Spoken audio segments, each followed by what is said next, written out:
do they do it?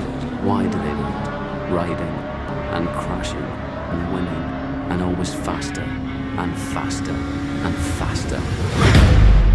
Welcome back, ladies and gentlemen, to With Antone MotoGP 2025. And we're still in the season break. We've just had a very interesting weekend of Suzuka 8 Hour. But today I want to talk a little bit more about what is winning and what is a champion. But first, let's take a look at some of the news and rumours that are circulating in the MotoGP paddock. Well, the biggest bit of news, of course, is the Suzuka 8 Hour race was run and won yesterday in Suzuka in Japan. The podium saw HRC win the race. Johann Zarco, Takahashi for the HRC, just the two riders. They won from the Yamaha entry with Locatelli, Miller and Nagasuka. And third was the Suzuki Yoshimura. The other one that's out there right now is this 20 million euro sale, Hervé Poncharal Tech 3 team. Now, this is being denied, but there are pretty strong rumours out there that the deal has been made, and if not signed already, then very close.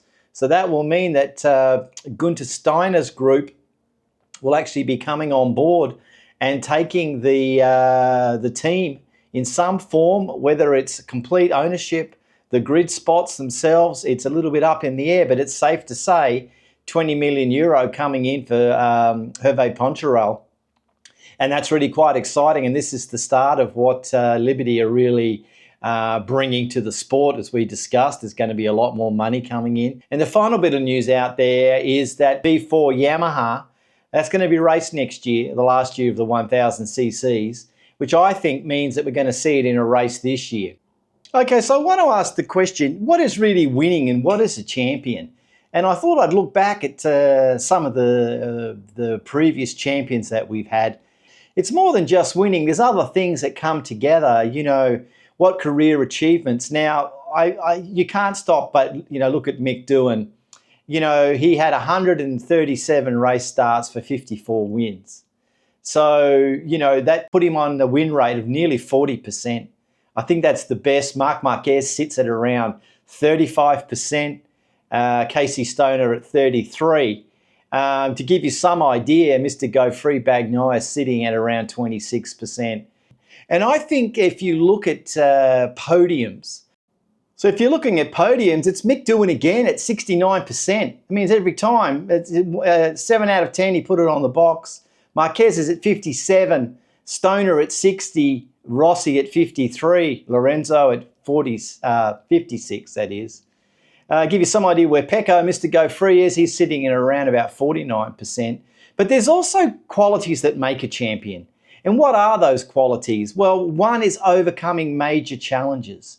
So we look at big injuries in the sport, and we have to go back to those top two guys. You had Mick Doohan injuring his leg terribly, and of course Marc Márquez, more recently, he's actually injured his arm terribly. Now, both of these riders successfully have come back from those injuries.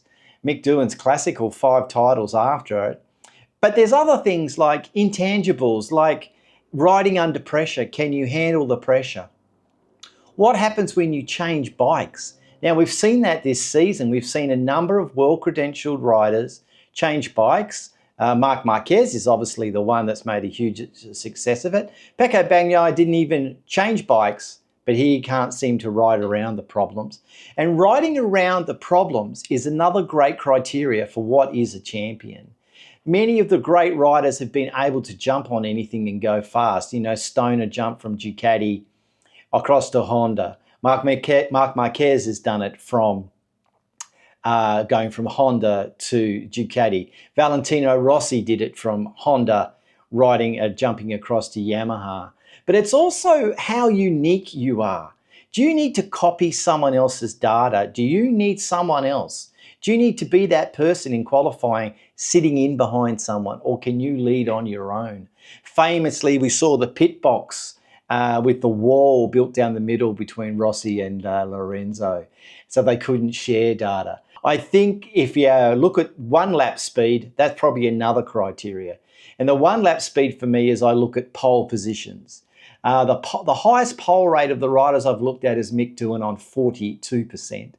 Marc Márquez puts it on into pole on 36%. 33 for Stoner, down to Rossi down at 14%. But what about these fastest laps? You know, there's only one guy. He's done so many races, 372 starts for Rossi. You'd see him at the top with 76 fastest laps. But also the impact on the sport. What's the biggest impact that individual riders had? Rossi took MotoGP and made it global. And the rivalries are really what makes the champion set apart. Rossi Lorenzo, Rossi Marc Márquez, Rossi Stoner. So all in all, where do I, with Antone MotoGP 2025, sit? The best for me, looking at the numbers and what's going on, is mighty Mick Doohan. He's the guy for me. And I think from Marc Márquez, who's got to be next. But the one rider you can't ignore is Valentino Rossi. Number 46, the biggest impact of any single rider on the championship, and the one that has to stand on the top of the box for promoting, for longevity, and for making the biggest difference. In terms of brutal speed, I think it's Casey Stoner.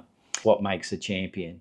Being able to do it by yourself, not relying on anyone's data, being able to jump on any bike that is put in front of you, and being able to ride that bike regardless of its problems. So, you know, ride around the problems. And probably the final one is longevity. None of the guys that we've spoken about today, they all had over 100 starts. Anyway, what do you think? Who's the best for you? Now, obviously, Agostini is not on my list. It's too far back. And what about this news that we've heard?